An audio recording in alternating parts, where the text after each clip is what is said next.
Hello my friends, welcome back to our channel. Home is where our heart is, where today I'm absolutely blessed to be spending the afternoon out in this great big pink patch of rosebay willowherb. Across the world you know this flower as fireweed. Fireweed is probably the tallest and pinkest wildflower we'll ever see. There's no flower out there that gives much more colour to the landscape than the beautiful fireweed. Growing so tall, it sways in the wind, transforming this ocean of green around us into a sea of bright pink.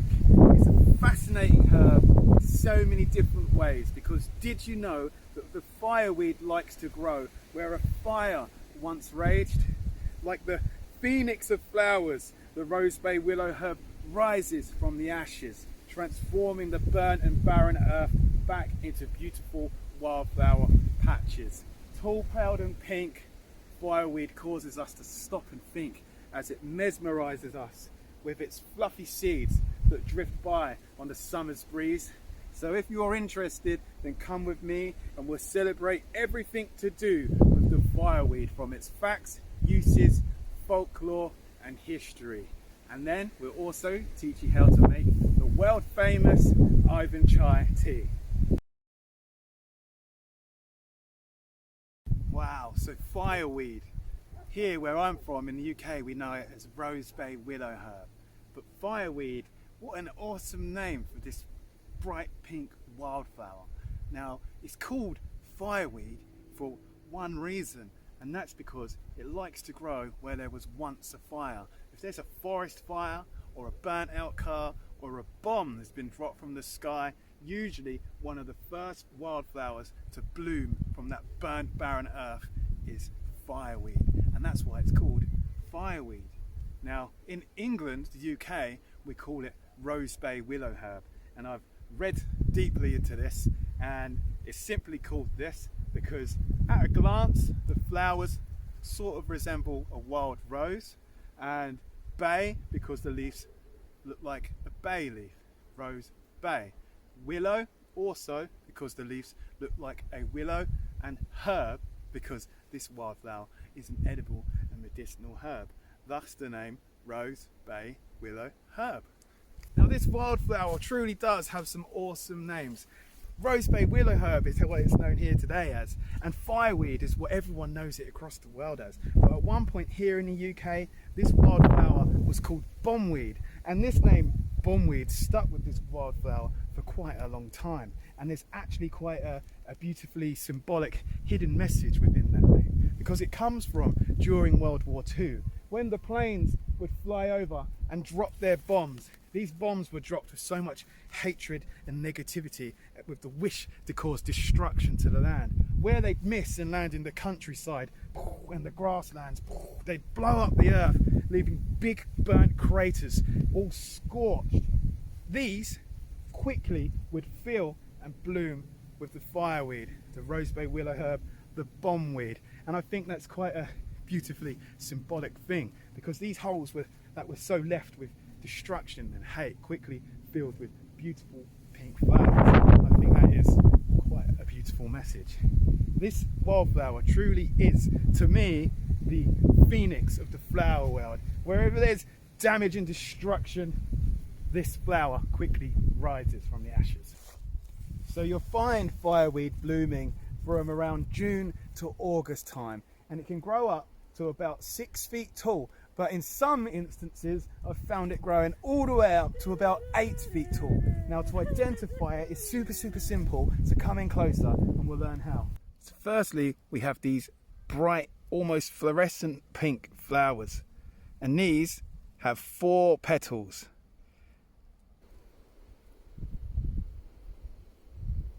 And then we have the leaves. These leaves are like long spearheads that grow spiraling up the stem.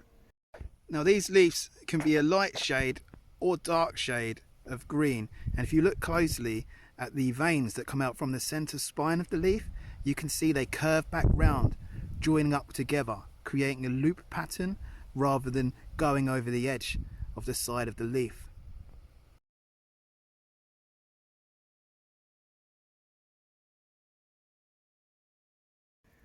Now the stem of the rosebay willowherb or fireweed can be a shade of green all the way to a dark shade of red. And then we have the seed pods up near the top of the plant.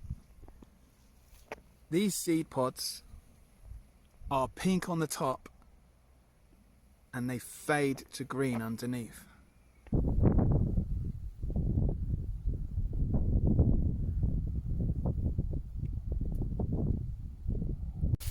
Now it's the seeds of the fireweed that are really incredible. I don't know if you can see behind me, but these little pods slowly split open and they're filled with loads of fluffy seeds within. And these float for miles and miles, leading each individual flower off to its destiny.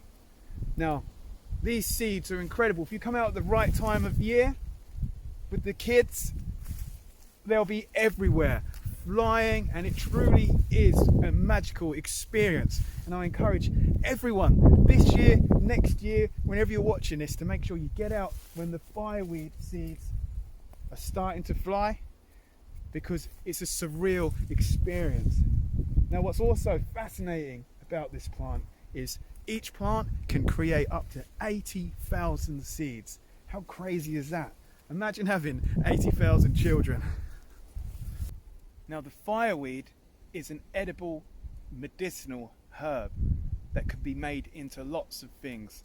The flowers are edible, the leaves and the stem are edible, and within the stem you have a delicious pith that you can scoop out. It tastes kind of like sweet cucumber. But before we dive into the edibility even more, let's compare it to a plant that you could mistake fireweed, rosebay willowherb for, and that's the poisonous foxglove. So you see, here on the left we have the poisonous foxglove, and here on the right we have rosebay willowherb. And now they're next to each other, you can really see that it's pretty simple to tell the difference and identify each of them individually. The foxglove has big bell-shaped flowers, whereas the fireweed, rosebay willowherb, has normal four-petaled pink flowers. Now you see them next to each other, I'm confident that you're confident that you can tell the difference between these two plants. Now this wildflower has lots of edible uses. You can make jams and syrups from these bright pink flowers, and these will change them bright pink too. Or you can eat them fresh from the wildflower itself. And then you have the leaves. You can make a fresh herbal tea from these leaves, or strip the center so then the plant can still provide that precious nectar and pollen for the natural world. Strip the center of the leaves and take them home, and you can make the world famous Ivan chai tea that was once one of the most popular teas in the entire world. Now it's really easy to make, it only takes about 4 days, and it's a fermented tea, and I'm going to teach you with Stelly how to make that soon.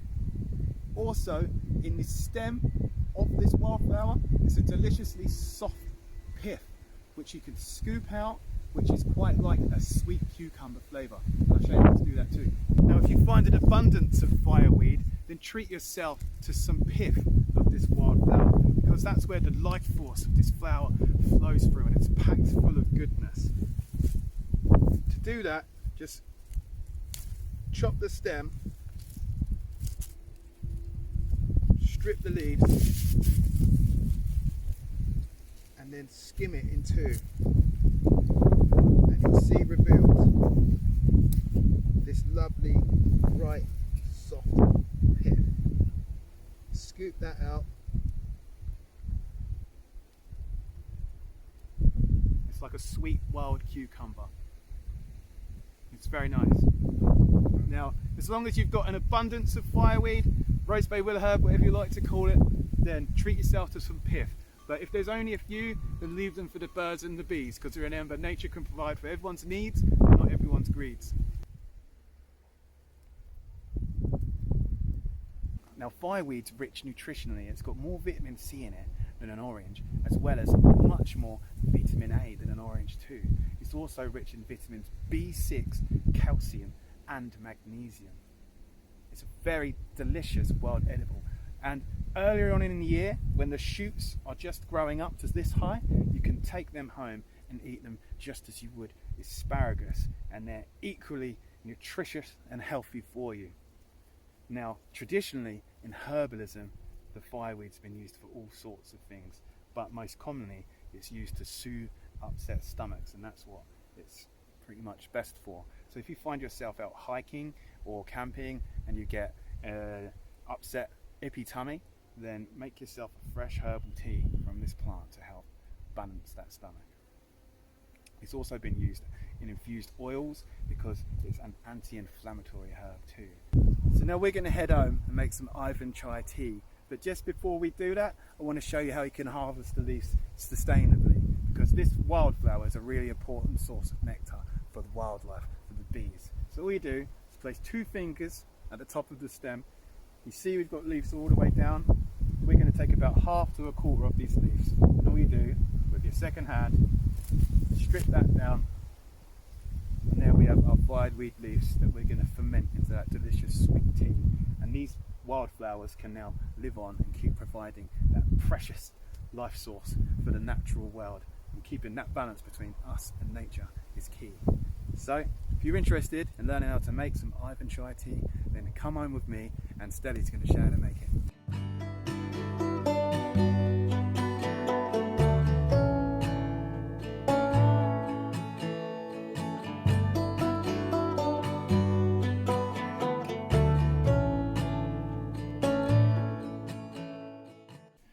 And we're home with Stelly. Ta-da! Here are our lovely rosebay willowherb leaves. We have left them out overnight to dry. So yesterday, Dane collected the leaves, and then we just popped them on this tray and left them in a dark place, and they've dried out, getting ready to be fermented.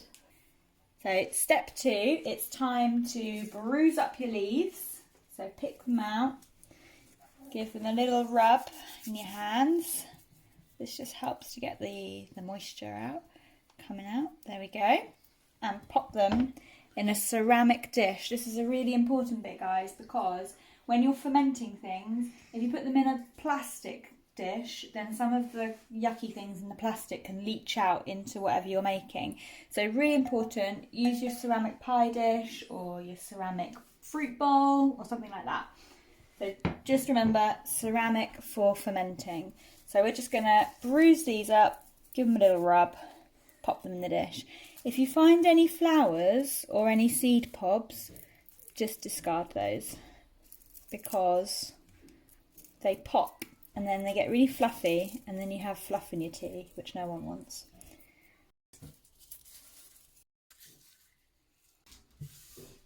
Our leaves are bruised, and now all you do is get yourself a wet tea towel, nice and damp, pop it over the top, and then pop this in the airing cupboard for 24 hours.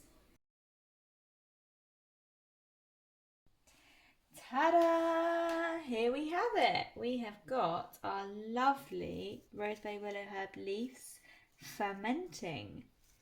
So guys, if you're not sure if they're doing the fermenting process, give them a smell. And they smell like sweet tea. It's amazing.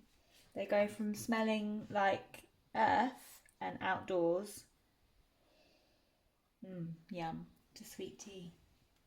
So 24 hours of fermenting, and now we're going to stop the fermenting process by drying them out in the oven. I'm just going to lay it out. Oh, there's a seed there, be careful, we don't want any fluff in our tea. Pop them out like so.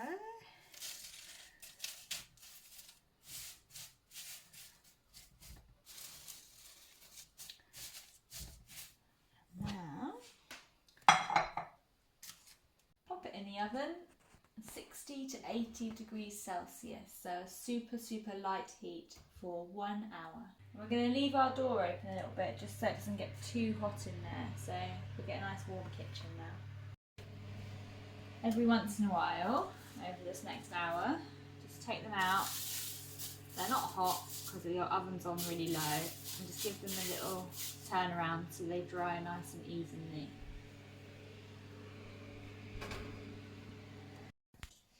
So 1 hour later, and we've stopped the fermenting process by putting it in the oven, and now we're just going to leave it to dry even further just for one more night, and tomorrow we'll enjoy a nice cup of Ivan chai tea. So it's been out all night and it's lovely and dry, and now we have some lovely Ivan chai. So we're going to pop our tea into the jar, just give it a little crush, pop it in. Oh, it smells amazing. Can't wait for this. And there we have it. Ta-da! Ivan chai tea. A beautifully sweet fermented tea that takes a little bit of time to make, but it's worth it because it's delicious. Oh, I can't wait to drink this. We are going to head off to the sunset, have some dinner. Yeah, we're going to watch the sunset, and we're going to test out some of this Ivan tea, and you're welcome to come along with us if you like.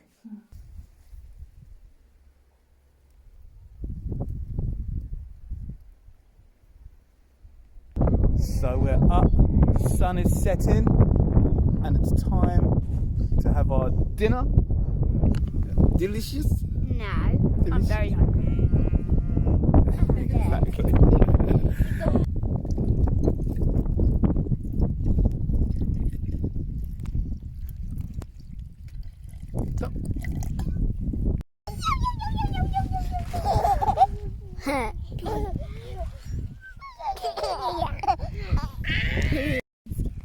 Okay, so we forgot to bring our cup, so we're going to use our flask. That's mine. Baby Yoda I'm one. so excited to try this. Oh, it smells amazing. Aww.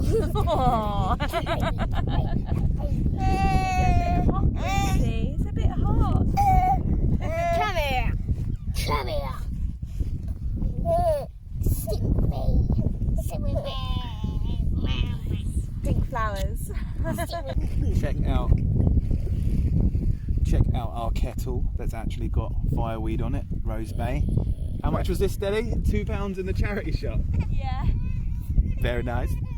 Very nice. Taste test of the Ivan chai.